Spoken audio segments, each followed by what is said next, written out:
I think that people suffer from pain, and we learned a lot from the addictions. We learned that some pain medicines are much worse long term.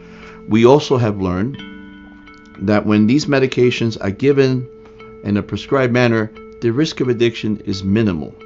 The problem is that many people who come in with the treatment of painkillers have secondary problems that they always had. So one of the underlying factors with addictions, that even in my practice, one of the things that you see in the data and everything you see out there regarding addictions, that there's something called comorbidity.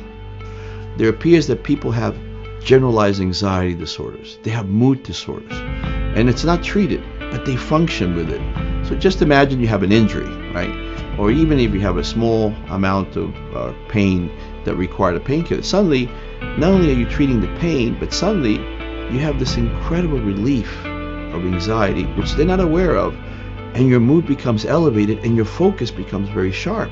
And they say, wow, this really works. There's an old slogan that the people have in AA, and they say that when you're sick and tired of being sick and tired, that may be the impetus to getting health. And that even though it's a simple slogan, I think it has a lot of relevancy if you are in this chain of addiction and can't break it. And it may be family pressure getting them in, pressure from a spouse, but I think all those factors together play a role in getting people into treatment. The problem for people then is the number one, the first recognition that they are having a problem with addiction, and then where to go from there. How do you get out of the addiction? How do you solve it when you're so used to doing something that gives you pleasure? That's what you're looking at a lot of times with addiction.